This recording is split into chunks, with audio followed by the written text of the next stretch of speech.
Hey guys, welcome to the weekly question video where we answer your questions. If you want to submit a question for one of these videos, the easiest way to do that is by leaving a comment under this video. Alternatively, you can send us an email or DM us on Instagram.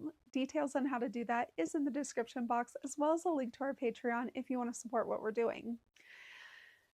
This week's question comes from a YouTube comment, and it's actually going to be two comments that I'm going to address in this video left by the same person, and they go hand in hand. And the question is how do I prepare myself for punishment?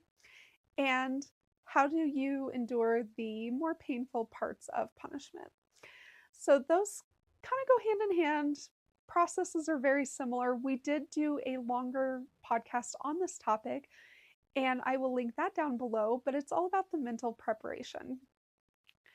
So, going into punishment, you really do want to mentally prepare yourself for the punishment.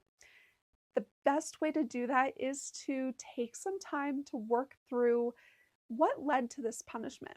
What behavior or what rule was broken or violated that led to the need for punishment? And what was your responsibility in that?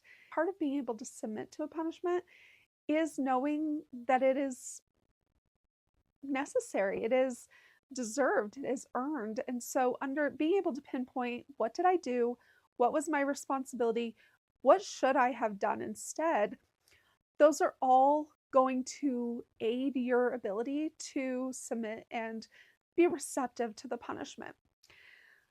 You can do this just mentally. Sometimes I will journal through this process just because that helps me. Sometimes CODA does require me to write out an apology. Part of the written apology that I have to do is being able to identify the misbehavior, where I went wrong, why punishment is necessary, and then to come up with a declaration of my commitment to not do that behavior again. So those are all things that going into punishment, going through that process does help a lot. As you do all that mental work before you get into the punishment itself, once you're in the punishment, the head of household uses lecture and uses his words to reiterate what happened and why punishment is happening and what the expectations are and where you fell short. And if you've already done your own mental work, you can really receive those words well. And so that's all the mental preparation.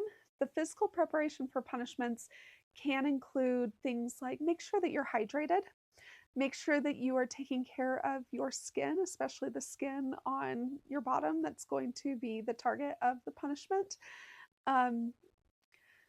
Because you want to make sure that your skin is hydrated, that it's not going to potentially have micro tears or breaks in the skin. Also, make sure that you have any like aftercare items that are needed. Arnica or a special cream that you're going to put on, anything that you are going to need during that aftercare to take care of your skin, to take care of yourself. Make sure that you have those on hand. To kind of bring it to the next part of the question, which is how do you endure the more painful parts of punishment? A couple ways. Again, that mental preparation to really understand the necessity of punishment and to understand that in order for punishment to be effective, that it does need to be painful. And so really internalizing that this is something that was earned and it's something that's deserved and it's something that's consented to does help you kind of accept that sensation a little bit easier. However, this is where this is going to have more of a physical preparation. So if the head of household is willing, utilize a warm-up. For us, a warm-up starts very, very slowly and it gradually builds. And I've talked about using, like we use a 1 to 10 scale of intensity. Warm-ups start at like a 2 and they build up into like an 8 or 9. And then after that extended warm-up, then we move into the actual punishment. And if you really do utilize that warm-up, not only does it help you with accepting the more painful parts of punishment, but it really does give the head of household more time to hit more lecture points. So it's kind of a win win, in my opinion. I really do suggest a warm up, but again, that is up to the head of household, but it's something to bring to his consideration. If you are having a hard time staying in position, it can help.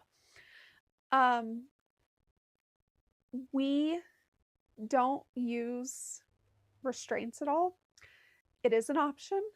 It's not something that I necessarily would advise because I think that learning to stay in position is an act of submission, it's an act of consent.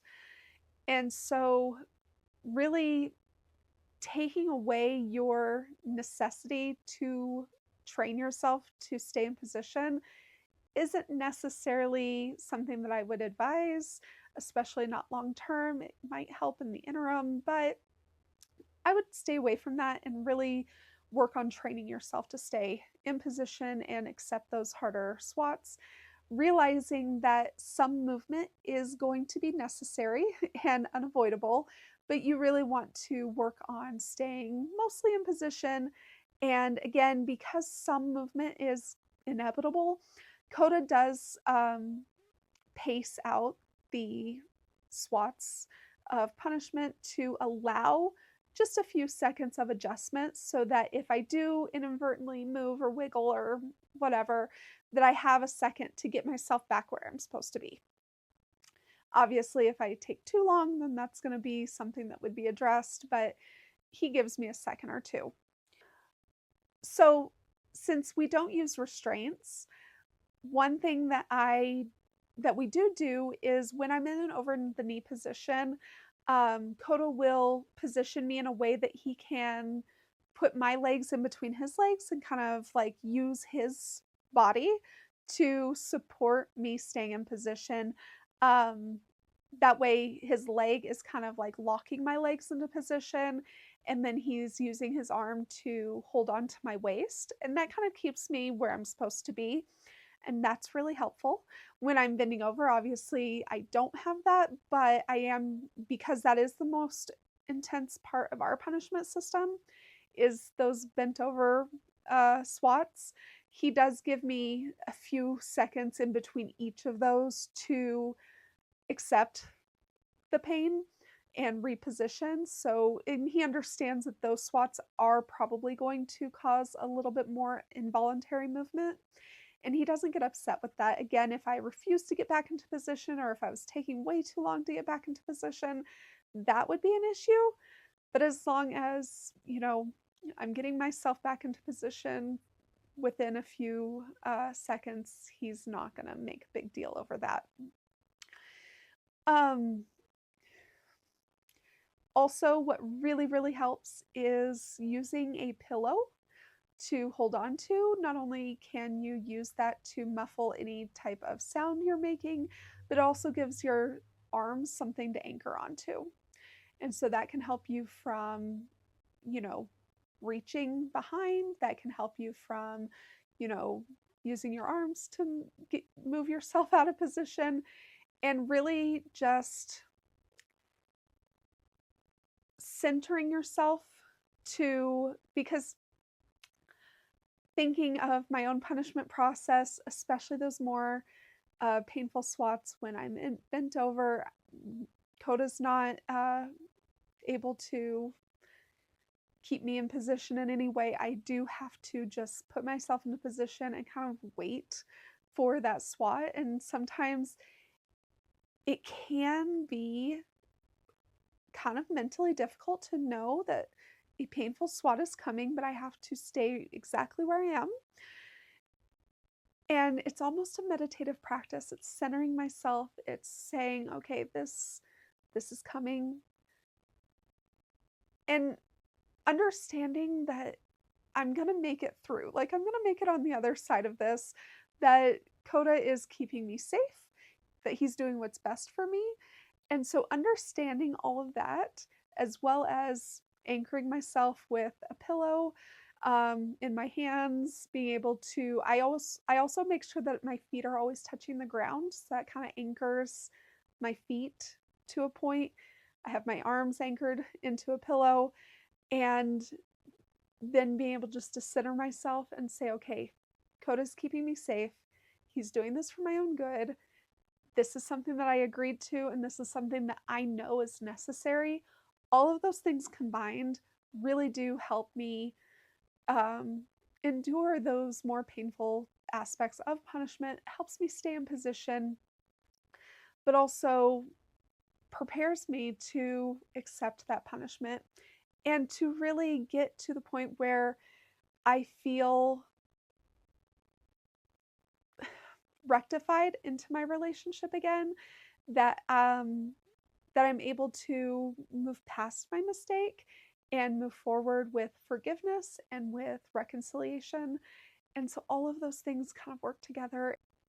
And once you get into a good system where you are seeing those things happen consistently, it's just an amazing process. And it's something that just kind of flows naturally. So I hope that helped. Again, we go into way more detail in that long podcast about the different steps of mental preparation and the different aspects of mental preparation. So if you want to listen to that, I will link it down below. And again, if you want to submit a question, leave a comment for us to answer, or email us or DM us, and we will talk to you guys next time.